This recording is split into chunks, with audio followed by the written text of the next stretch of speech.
네 형제가 죄를 범하거든 가서 너와 그 사람과만 상대하여 권고하라.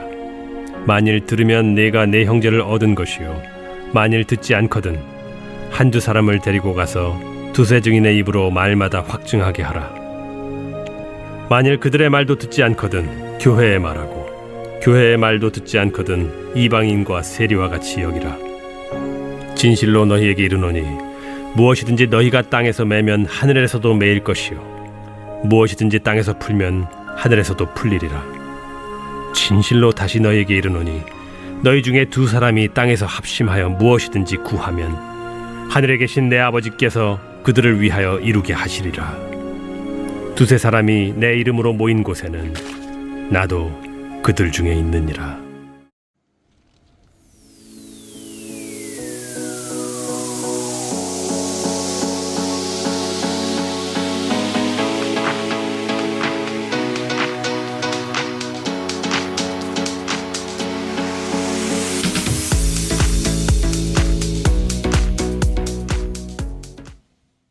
형제 자매가 죄를 범할 때 어떻게 처리해야 하는가? 지금으로부터 약 10년 정도 전의 일입니다. 서울 강남의 한 대형 교회에서 신앙생활을 하는 제 친구 부부가 있었습니다. 그 부부가 전해준 이야기입니다. 그 부부는 큰 교회다 보니까 그 안에 젊은 부부 공동체 모임이 있었습니다. 수십 명의 젊은 부부들이 모여서 따로 부서 활동도 하고 예배도 또 드리고 하는, 아이들도 같이 키우고 하는 그런 좋은 모임이 있었는데 그곳에서 우리 친구가 리더로 섬기고 있었습니다. 그런데 어느 주일날 30대 후반의 젊은 부부가 등록을 하고 이 젊은 공동체에 합류를 하게 되었습니다. 이 부부는 연예인같이 외모도 준수하고 또 옷차림이나 자동차도 아주 고급 제품만을 이용하는 것이었습니다.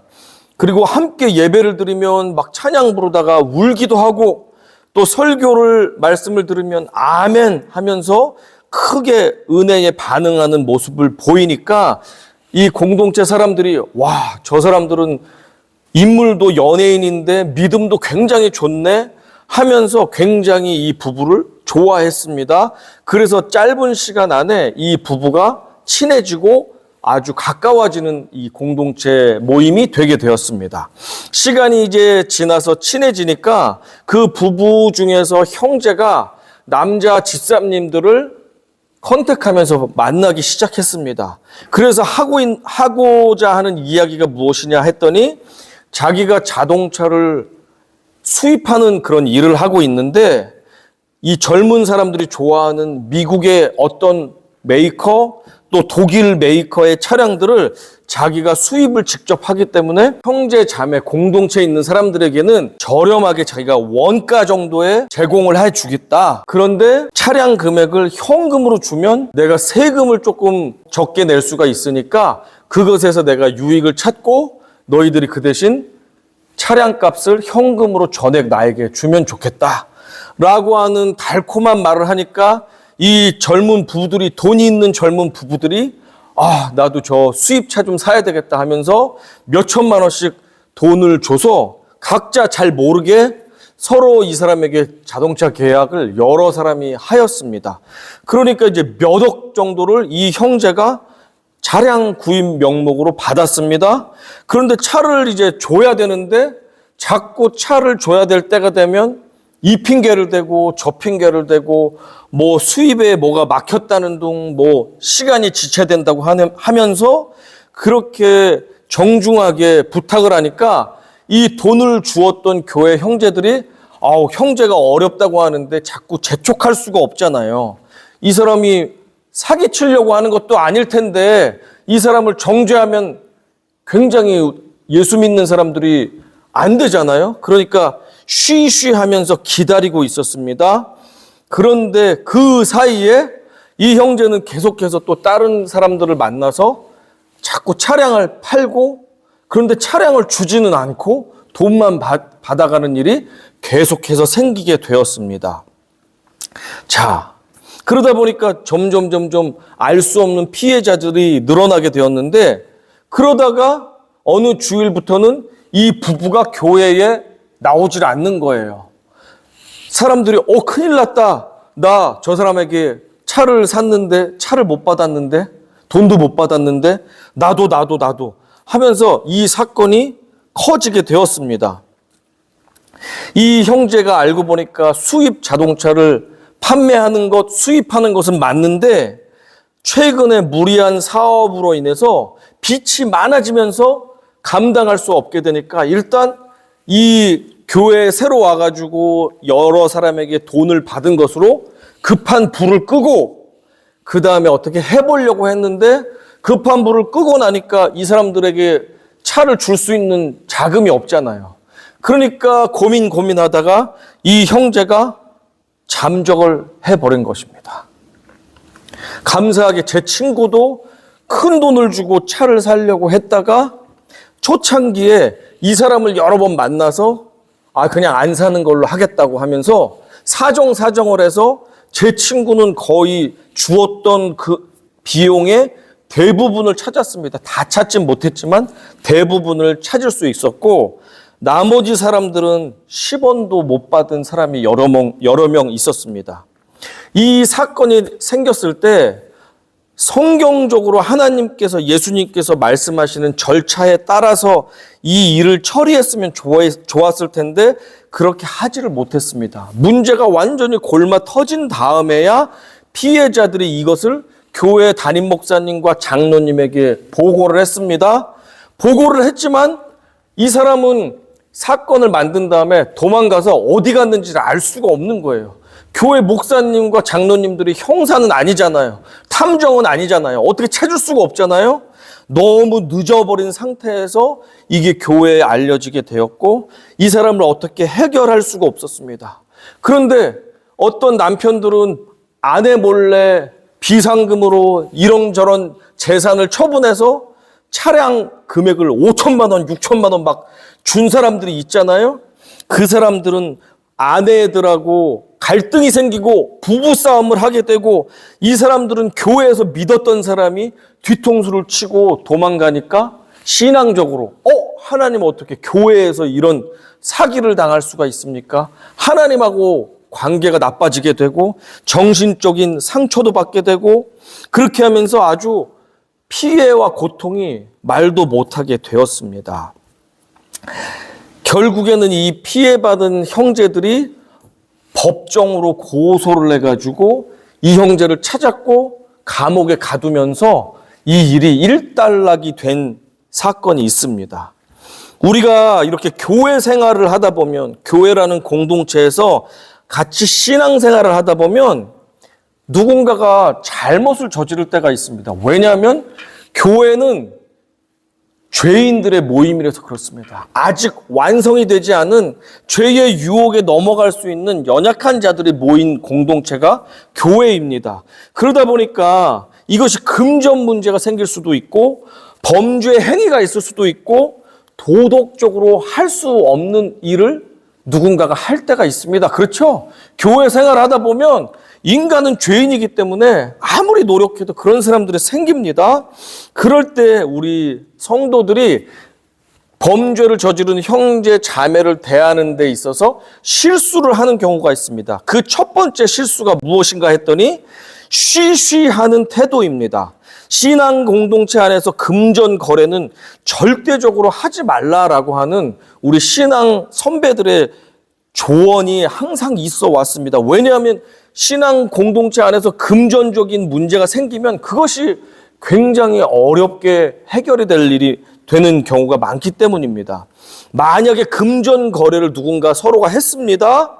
그런데 채무자가 상환을 차일피일 미루다 보면 채권자는 하나님 앞에서 돈을 이 사람을 믿고 빌려줬는데 못 받잖아요. 그러면 너무너무 속도 상하는 데다가 하나님 공동체에서 이런 일이 생기면 하나님에게 원망도 가기도 하고 그러면서 또 돈을 빌린 사람이 내가 정말 너무너무 어려운 상황이라서 그렇다. 그러면 그 사람에게 강압적으로 그 돈을 뺏어올 수도 없는 것이고 그래서 서로가 곤란해하다가 쉬쉬하기도 합니다. 또 때로는 교회에서 범법 행위가 일어났을 때 이 사실을 교회에 알린다면 우리 교회가 시험 들 수도 있고 성도들이 싸움이 날 수도 있고 분열될 수도 있고 하니까 그냥 내가 좀 기다리고 참아야 되겠다 하면서 쉬쉬하거나 침묵하는 경우가 생각보다 많습니다. 하지만 내가 침묵함으로 인해서 피해받는 사람들의 수가 늘어날 수도 있고 이 사람이 괜찮네? 이 정도 해도 괜찮네 하면 더 심하게 범죄를 하기도 합니다. 두 번째 우리가 실수하는 모습이 무엇이냐면 공개적으로 비난하는 태도를 보일 때가 있습니다. 요즘 성도들은 내가 조금만 누군가에게 손해를 보면 잘 참지 못하는 경향이 있습니다. 또 어떤 성도들은 정의감, 의로움이 불타올라가지고 내가 직접 피해를 보지 않아도 어떻게 예수 믿는 사람이 이런 일을 저지르나? 어떻게 집사가, 장로가, 권사가, 목사가 저런 일을 하지? 하면서 그냥 아주 의협심에 불타가지고 목소리를 높일 때가 있습니다. 그러나 만약에 알고 봤더니 상대방의 이야기를 잘 들어봤더니 그것이 오해였거나 이 사람 또한 제2, 제3의 피해자였는데 내가 잘 모르면서 조금만 알고서 그 사람을 공개적으로 비난하면서 하나님 이름으로 막 저주하고 이러면 어떻게 되겠습니까? 모두가 상처받고 모두가 시험에 들겠죠? 그렇기 때문에 우리가 잘 알지 못하고 정확하게 알지 못하는 상황에서 공개적으로 이 일을 막 떠벌린다면 그것 또한 감당할 수 없는 상처를 남기게 됩니다. 만약에 내가 누군가의 범죄나 잘못한 것을 보게 되었거나 알게 되었다면 먼저 기도로 나아가야 합니다. 그리고 정확한 이 사건의 진실이 무엇인지 잘잘못이 무엇인지 분별하기 전까지는 그것에 대해서 판단을 하면 안 됩니다. 그리고 나서 정확하게 이것이 잘못인 것이 드러났을 경우 성경에서 말씀하시는 그 순서와 방법에 따라서 우리가 지혜롭게 그 문제를 대처해 나가야만 합니다. 세 번째 우리가 쉽게 저지르는 실수는 무엇이냐면 개인적인 복수로 대응을 할 때가 있습니다. 한 형제가 커다란 잘못을 저질렀기 때문에 어떠한 자매가 나에게 피해를 주었기 때문에 너 잘 걸렸다 하는 심정으로 내가 이제부터 재판관이야, 내가 법관이고 검사야, 내가 경찰관이야 하면서 너 이런 잘못을 저질렀어? 내가 가만두지 않겠어 라고 하면서 자기가 직접 그 사람을 판단하고 죄값을 물으려고 하는 태도 역시 곤란합니다. 교회 안에서 일어난 일은 우리가 질서에 맞게 이것을 이 형제가 회개할 수 있는 기회를 주면서 그가 돌이키게 해야 되지, 너 잘못됐으니까 한번 죽어봐라. 너는 이 세상에서 우리 교회에서 이런 짓을 하고선 살아남을 수 없어 라고 우리가 심판자가 된다면 그것은 하나님이 원하시는 이 처리의 방법이 아닙니다. 하나님의 방식에 따라서 하나님 공동체를 죄를 지어서 떠났잖아요, 이 사람이. 그러면 이 사람이 자기가 죄 짓고 떠난 것을 이해하고 인정하고 뉘우치고 다시 돌아올 수 있게끔 해주는 게 교회 안에서 잘못을 저지른 형제를 대하는 원칙이 되겠습니다. 잘못했다고 세상같이 너는 10대 맞아, 100대 맞아, 100만 원 맞아, 감옥에 들어가 이렇게 하는 것이 아니라 그가 완전히 뉘우치고 자신의 죄값을 지불하고 공동체 안에 다시 들어올 수 있게 하는 것이 우리가 대하는 목적이 되겠습니다. 왜냐하면 이 예수가 머리고 우리는 팔과 다리고 심장이고 입술이고 눈이고 다 각자의 지체잖아요. 그런데 손가락이 지금 기능을 제대로 못하고 손가락 마디가 썩었습니다. 그렇다고 해서 썩었다고 해서 싹둑 자를 수 있습니까? 발이 안 좋다고 해서 발이 기능을 못한다고 너가 문제가 많다고 해서 발을 잘라낼 수 있습니까?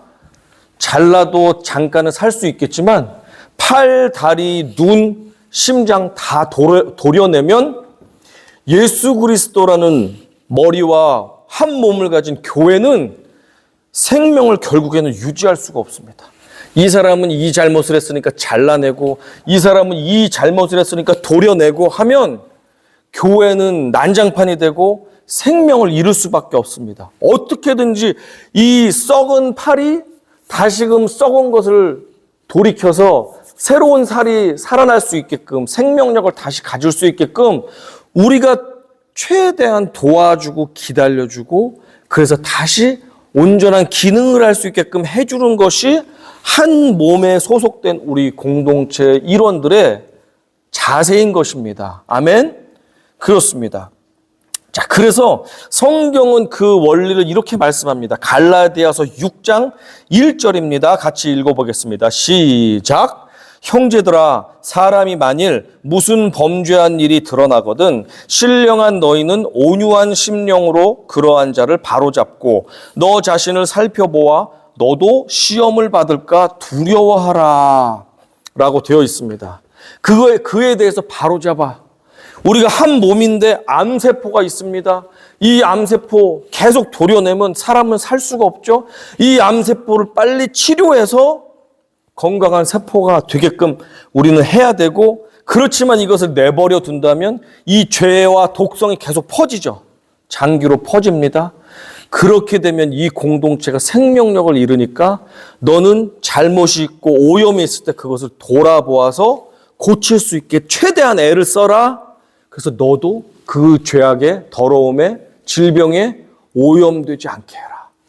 너희는 한 몸이다 라는 것이 성경이 말씀하시는 이 잘못을 저지른 형제를 대하는 원리입니다. 그리고 오늘의 말씀 마태복음 18장에는 그것에 대한 3단계의 대처 방법과 순서가 나오고 있는데 하나씩 우리가 살펴보겠습니다. 이 오늘의 말씀은 굉장히 실질적인 거예요. 그리고 교회에 범죄하고 하나님께서 기뻐하시지 않는 그런 모습으로 살아가는 형제 자매들이 가끔씩 우리 삶에 있잖아요. 그럴 때 우리가 정말 이 성경에서 말씀하시는 단계에 따라서 대할 때 우리가 형제도 다시 살릴 수가 있고 우리 공동체가 죄에 오염되지 않고 건강을 유지할 수가 있습니다. 그래서 여러분께서도 잘 들어주시기 바랍니다. 자, 첫 번째 대하는 순서입니다. 처리하는 순서입니다. 시작. 상대에게 찾아가 1대1로 권면하라. 15절에서 이렇게 말씀합니다. 내 형제가 죄를 범하거든 가서 너와 그 사람과만 상대하여 권고하라. 만일 들으면 내가 내 형제를 얻은 것이요. 형제자매의 잘못을 목격한 목격자나 또는 피해자가 있을 수 있죠. 그 형제자매가 잘못했을 때 내가 알고 있습니다. 그렇다면 나는 이것을 동네방네 소문내기 전에 기도하면서 용기를 가지고 지혜를 가지고 그 형제 자매에게 찾아가서 사랑과 겸손의 마음으로 형제여 자매여 이러한 일을 내가 보았습니다. 아니면 당신이 이런 일을 하였는데 내가 그것으로 인해서 굉장히 고통 가운데 있습니다. 하면서 내가 주의 사랑으로 권면합니다. 이것이 죄이고 또 많은 사람들 또 나에게 아픔이 되는데 이것을 잘못으로 인정하시고 고쳐주시고 뉘우쳐서 돌이켜주시면 좋겠습니다. 라고 이야기를 해야 합니다. 그렇지만 만약에 이게 어떠한 너무 심각한 문제라면 피해자가 가해자한테 직접 가는 게 안 좋을 수도 있잖아요. 이게 성적인 문제라고 해보세요. 내가 피해자한테 가해자한테 겁이 나서 갈 수가 없을 수도 있잖아요. 그런 것을 제외하고 그럴 때는 믿을 수 있는 제3자의 도움을 받아서 해결해야 되지만 그렇지 않다면 피해자나 그것을 목격한 형제가 그 다른 형제에게 찾아가서 사랑과 겸손의 마음으로 그 잃어버린 형제에게 권면할 것을 주님이 말씀합니다. 진심으로 이 형제가 실수를 했고 잘못을 했지만 그 형제 역시 예수님께서 찾으시는 잃어버린 양 한 마리이기 때문에 그를 다시 되찾기 위해서 우리가 사랑과 겸손의 마음으로 권면할 필요가 있습니다.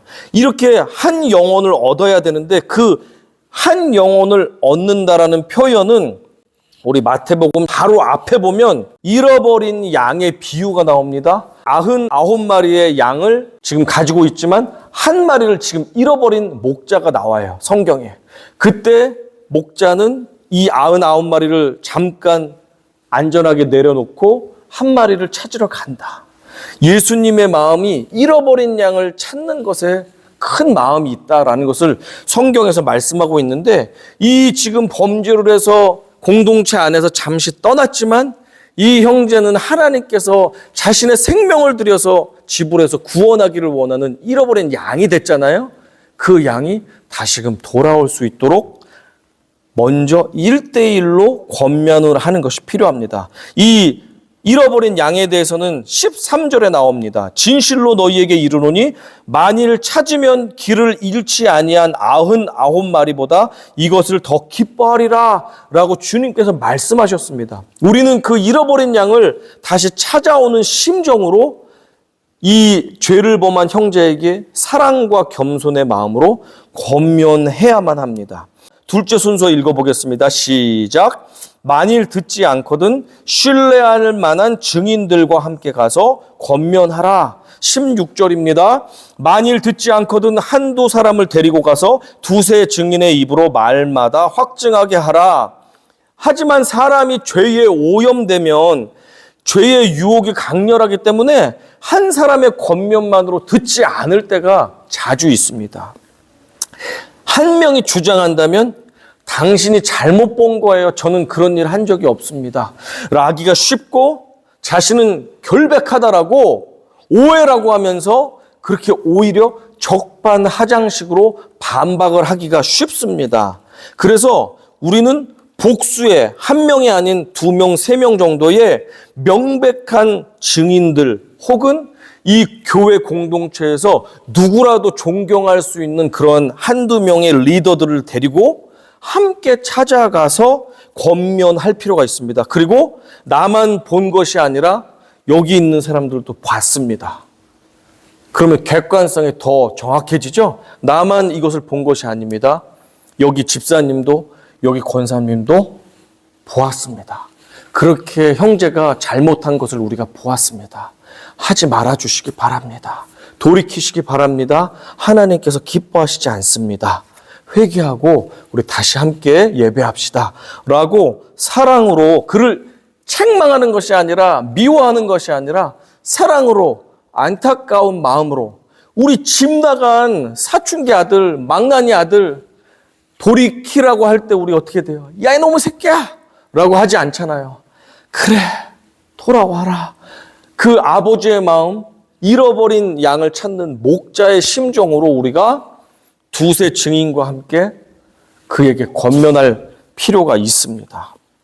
이것은 성경 신명기에서 근거한 말씀인데 신명기 19장 15절에서 이렇게 우리에게 권면하기 때문에 그렇습니다. 사람의 모든 악에 관하여 또한 모든 죄에 관하여는 한 증인으로만 정할 것이 아니요 두 증인의 입으로나 또는 세 증인의 입으로 그 사건을 확정할 것이며, 한 사람의 의견은 때로는 잘못 볼 때가 있잖아요. 때로는 오해할 때가 있단 말이에요. 내 주관이 들어가기 때문에. 그러나 정말로 신뢰할 수 있는 2명, 3명이 똑같은 증언을 한다면 하나님 앞에서 경외하는 마음으로 진실만을 말하면서 똑같은 증언을 할 때 그것은 거부하기가 어렵다. 그죠? 이 사람들이 악해가지고 거짓 증언을 하는 것이면 문제지만 그것이 아니라면 우리는 진실한 사람들의 공통된 의견에 대해서, 증언에 대해서 우리가 순복할 필요가 있습니다. 하나님이 보시고 있잖아요. 그렇게 해야 될 필요가 있다.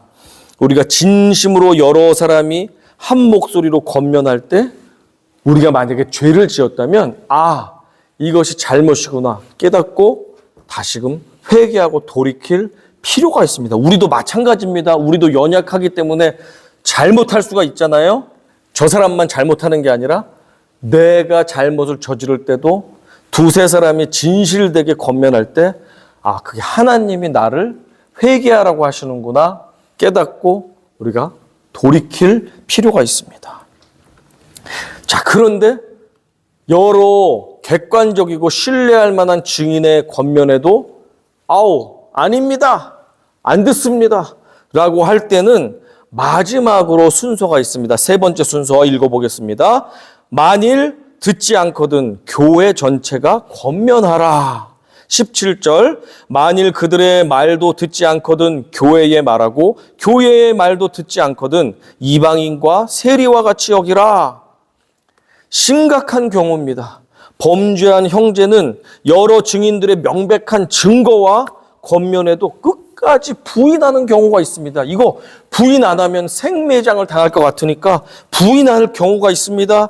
그럴 때는 교회의 지도자들에게 범죄 사실을 이제는 알려야 되고 전 교회가 함께 교회의 머리 대신 예수님의 그 거룩함이 이 형제에게 전해줄 수 있도록 기도하면서 간절하게 교회의 이름으로 권면을 하는 것입니다. 주님께 한 형제의 회개와 치리 문제를 위임받은 것이 바로 교회입니다. 하나님이 교회를 통해서 우리에게 성경적인 지식도 주시고 예배도 하게 하시지만 잘못도 깨닫게 말씀하는 게 교회를 통해서 하십니다. 그러니까 교회 전체가 대표해서 말하지만 그 말은 누구의 말씀으로 들어야 됩니까? 하나님 아버지의 말씀으로 들어야 되는 거예요.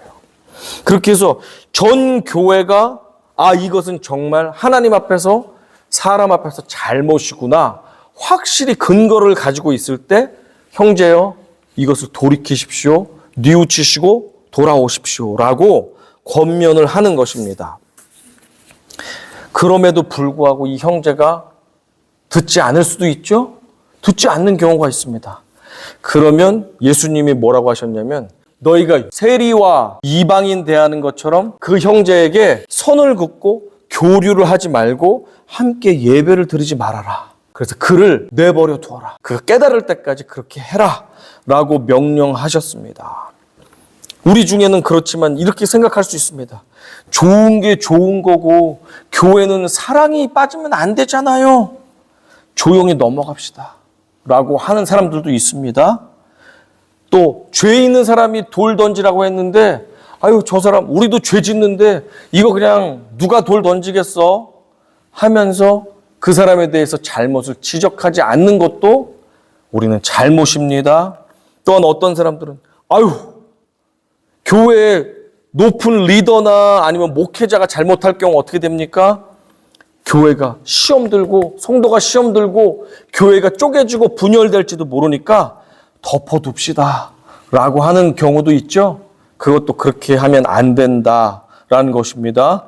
1대1이나 또는 여러 증인들의 권면은 생략하고 처음부터 그냥 공개적으로 망신을 주는 것 그것도 잘못된 것이고 처음부터 그냥 네가 나에게 내 돈을 띄어먹어 하면서 바로 권면하는 것도 없이 세상 법정에 가서 수를 하고 그냥 고소해버리고 감옥에 쳐넣고 처음부터 그 사람에게 회개하고 뉘우칠 수 있는 기회와 시간을 주지 않는 것은 그 영혼을 되찾으려고 하는 아버지의 마음이 없다는 것입니다. 그 모든 것들은 좋은 방법이 아니다라는 것을 우리가 알아야 할 필요가 있습니다. 오늘날에는 교회 안에서 큰 잘못을 저지른 성도들이 교회의 권면을 무시한 채 자기 발로 교회 대문을 뻥 차고 착 열리면 가서 교회가 여기밖에 없는 줄 알아? 하면서 쏙 다른 교회로 이동해 버리는 경우가 비일비재하죠. 그런데 이 형제는 지금 교회의 권면을 무시하고 있는 것인데 교회의 권면은 그냥 교회가 크든 작든 몇 명 사람들이 나에게 훈수 두는 것이 아니라 하나님의 이름으로 지금 하나님께서 기뻐하시지 않는 잘못에 대해서 말씀하고 있는 것인데 하나님 말씀을 우습게 여기고 여기만 교회냐 하면서 그냥 나는 딴 데 가서 교회 예배 드린다 하는 것은 하나님의 말씀을 우습게 여기는 것입니다. 그는 다른 교회 가서 예배 드리고 은혜 받고 뭐 할지 모르지만 하나님 아버지는 아직 그 영혼을 용서하지 않으셨습니다. 그가 이 땅에서 돌이키지 않으면 하나님 아버지는 그의 죄값을 반드시 물으실 것입니다. 그리고 그 죄값이 얼마나 무섭겠습니까? 남의 눈에 피눈물을 흘리게 하고 여기만 교회냐? 나한테 잔소리하지 마. 그리고 딴 교회 가서 열심히 신앙생활하면 하나님의 아버지께서 그에게 복을 주시겠습니까? 그의 기도를 들으시겠습니까? 그에게 죄값을 물으시며 성도들과 하나님의 말씀을 듣지 않는 교만한 그에게 하나님께서 죄값을 물으실 때 우리는 두렵습니다. 그래서 우리는 한 사람의 겉면이라도, 한 사람의 정말 사랑하는 그 말 한마디라도 하나님의 음성을 듣고 자신을 돌아보아서 내가 정말 떳떳하다면 할 수 없지만 정말 내 안에 하나님께서 기뻐하시지 않는 삶의 모습이 있다면 정말로 뉘우치고 돌아갈 때 하나님께서 용서해 주시고 다시금 공동체가 정결해지고 하나가 될 수 있다는 사실을 우리가 기억하시기를 바랍니다. 제가 수원시에서 광교 안디옥 교회에서 책임 목사로 사역할 때의 일입니다. 어느 한 여 집사님께서 이사를 오시면서 등록을 하셨습니다. 이 여 집사님은 기도를 아주 많이 하시는 여 집사님이었습니다. 이 분을 믿음이 아주 좋아서 그 지역의 한 소그룹의 구역에 넣어드렸습니다. 그래서 소그룹에서 공동체 생활을 하라고 이렇게 공동체에 넣어드렸습니다.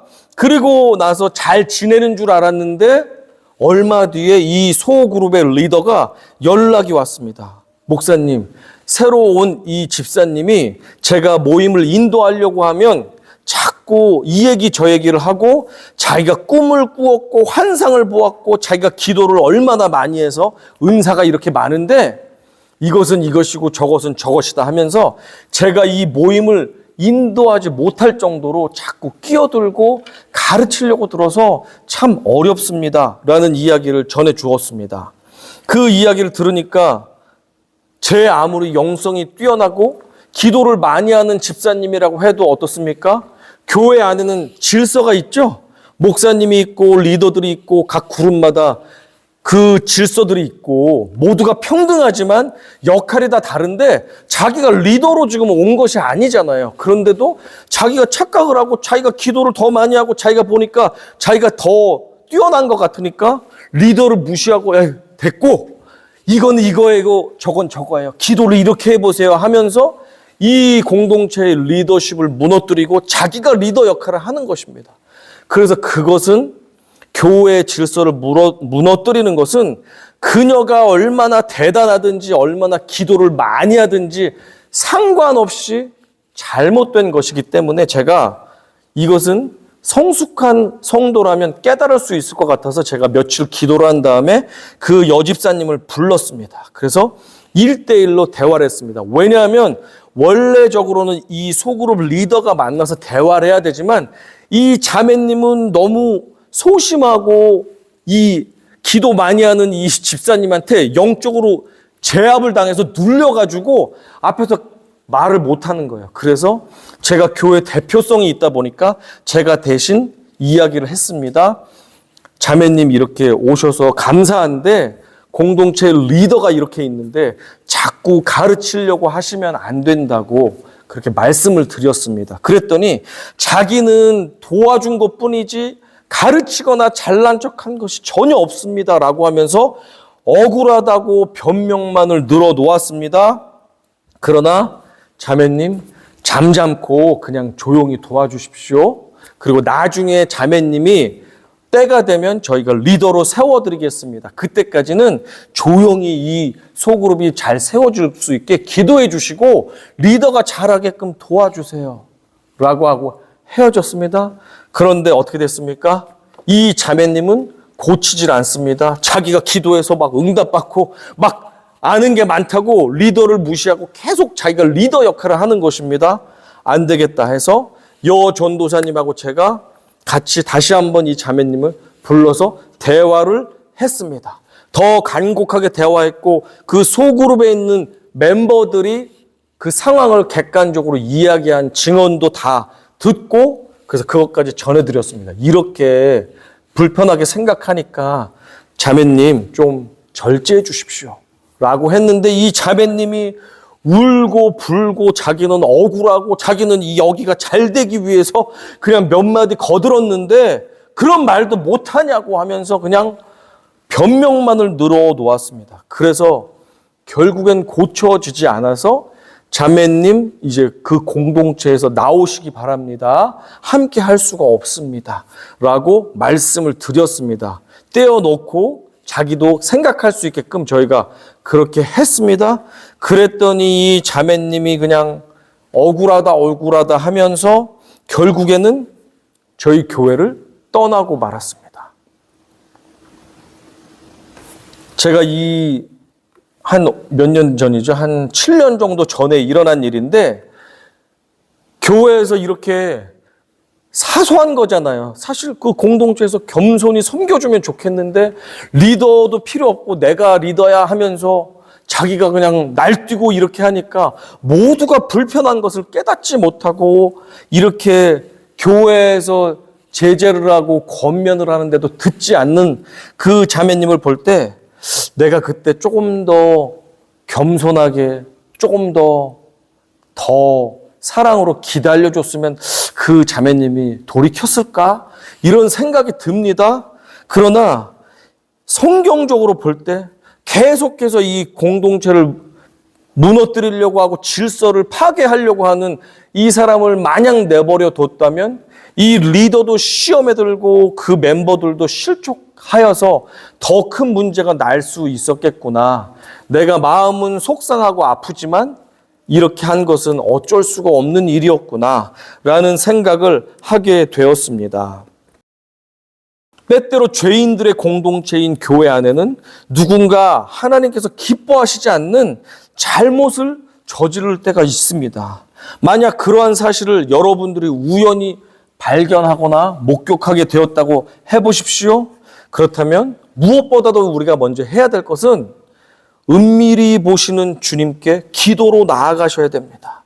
그러면 오늘 마태복음 18장 15절부터 20절 오늘의 이 말씀을 주님께서 생각나게 해 주실 것입니다. 그러면 이 문제가 있을 때 어떻게 주님이 하라고 했지? 라는 순서가 보이죠? 목격하거나 피해를 입은 내가 정말로 사랑과 겸손을 담아서 조심스럽게 그의 연약한 부분을 이야기할 수 있고 돌이킬 수 있게 해야 되고, 두 번째로 그게 안 된다면 신뢰할 수 있는 증인 또는 공신력 있는 리더들과 함께 가서 사랑으로 한 번 더 권면을 하면서 그가 다시 이 공동체 밖에 나갔지만 다시 돌아올 수 있게, 회복할 수 있게 기회를 주어야 됩니다. 그래도 안 되면 교회의 공식적인 이름으로 함께 기도하며 그를 권면해야 됩니다. 3번은 권면을 해주고, 그래도 그가 양심의 화인을 맞아서 하나님의 음성도 듣지 않고 돌이키지 않는다면 그때는 하나님께서 해결하시도록 우리가 하실 필요가 있습니다. 하나님 아버지께서 이렇게 적은 사람이 간절하게 진실된 마음으로 한 영혼을 살리기 위해서 권면하며 기도할 때 하나님은 그 기도 가운데 함께 하시고 들어주시기로 오늘 성경 본문이 약속해 주셨습니다. 20절 같이 읽어보겠습니다. 시작. 2-3 사람이 내 이름으로 모인 곳에는 나도 그들 중에 있느니라. 특별히 우리가 연약한 형제 자매를 권면할 때 딱 이 말씀을 주셨어요. 연약한 형제 자매를 위해서 우리가 기도하고 그의 돌이킴을 위해서 우리가 2-3 사람의 한 마음으로 간구를 하고 나아가면 하나님이 그 문제를 어떠한 방법으로든지 해결해 주시겠다고 약속을 하셨습니다. 그렇기 때문에 우리는 간절히 그 영혼 한 명을 사랑하는 마음으로 집 나간 아들 다시 기다리며 돌아오기를 원하는 부모의 마음으로 우리가 권면을 해야 할 것입니다. 주님의 마음으로 2-3 사람이 모인다면 그곳이 바로 교회입니다. 그 2-3 사람은 작은 교회 같지만 그의 권면은 곧 하나님 아버지께서 함께 하시는 권면입니다. 그러니까 2-3 사람이 뭐야 무시할 것이 아니라 이것이 하나님이 내게 말씀하시는 하나님의 권면이고 음성이겠구나라고 성숙한 사람은 받아들이고 뉘우칠 점이 있으면 돌이켜야 되겠죠. 그러나 성숙하지 못한 사람은 듣지 못할 수도 있습니다. 전 교회가 사랑과 안타까운 마음으로 권면할 때도 듣지 못한다면 그 사람은 아버지 하나님께서 직접 처리하실 것입니다. 얼마나 무섭습니까? 어떻게 정말 하나님께서 처리하시면, 진노하셔서 처리하시면 인간이 감당하기가 힘든데 그것을 그냥 자기가 감당하겠다는 거잖아요. 우리 손을 떠난다면 안타깝지만 하나님께 맡길 수밖에 없다는 사실입니다. 레위기 19장 17절 마지막으로 읽고 말씀을 정리하겠습니다. 너는 내 형제를 마음으로 미워하지 말며 내 이웃을 반드시 견책하라. 그러면 내가 그에 대하여 죄를 담당하지 아니하리라. 주님은 형제의 죄를 방관한 우리들에게도 그 책임이 있다고 물으십니다. 죄인지를 알고 있는데 그냥 좋은 게 좋은 거니까 이거 괜히 알려가지고 교회에 분란 일으킬까 봐 안 돼 하면서 우리가 그 죄악을 알고 있으면서도 침묵한다면 그 죄악은 점점 커져서 형제 자매에게도 전염될 수도 있고 공동체를 손상하게 만든다는 사실을 주님이 말씀하면서 너희가 책임이 있다. 죄를 그냥 방관만 하고 있으면 너희에게도 책임을 묻겠다고 말씀하셨습니다. 거룩한 공동체가 이 형제 저 자매의 범죄함으로 죄에 오염되지 않도록 우리는 각자 자신도 돌보아야 하고 형제 자매도 격려하면서 연약한 부분에서 돌이킬 수 있도록 계속 권면하고 새롭게 되게 도와주셔야 합니다. 한 사람이 죄에서 돌이키면 기뻐하는 것은 주님뿐 아니고 온 교회가 기뻐할 수 있는 것입니다. 그렇게 우리는 공동체는 거룩한 공동체로 잠시 죄악에 유혹돼서 넘어갔지만 다시금 돌아와서 우리가 더욱더 견고하게 하나가 될 수 있는 아름다운 공동체가 되기를 주님은 원하세요. 완벽한 깨끗한 공동체는 없잖아요. 그러나 죄를 짓고 때로는 넘어지지만 그것을 뉘우치고 깨닫고 돌아오면 우리 공동체는 더 굳건하게 거룩한 공동체로 세워질 수가 있습니다. 우리는 예수의 머리를 가지고 한 몸과 한 마음을 이룬 한 생명입니다. 이 교회 공동체는. 그렇죠? 손가락에 염증이 났다고 잘라버리는 사람은 없잖아요. 어떻게든 고치기 위해서 약도 바르고 병원에도 가고 이것을 낫게 하려고 애를 써야 됩니다. 왜요? 내 손가락이잖아요. 잘라버리면 내 게 아니에요? 내 거잖아요. 어떻게든지 손과 발이 내 몸에 붙어 있을게 유지해서 건강하게 하늘 날아갈 때까지 우리가 몸을 유지해야 되는데 쉽게 이거 잘못했고 마음에 안 든다고 잘라버리고 눈을 파버리고 이런 사람이 없는 것처럼 우리 믿음의 한 공동체는 한 몸입니다. 그러니까 우리가 한 영혼이 잘못을 했다 할지라도 쉽게 도려내려고 하지 말고 어떻게든지 약을 발라주고 어떻게든지 그의 아픔을 공감하면서 그 연약한 것을 돌이켜서 다시금 거룩함을 찾을 수 있도록 건강함을 찾을 수 있도록 우리 모두 서로를 돌보아 줄 수 있는 믿음의 동역자들이 되기 원합니다. 지금 윤길명 선생님도 육신에 연약함이 생기셨는데 이때도 우리가 한 몸이잖아요.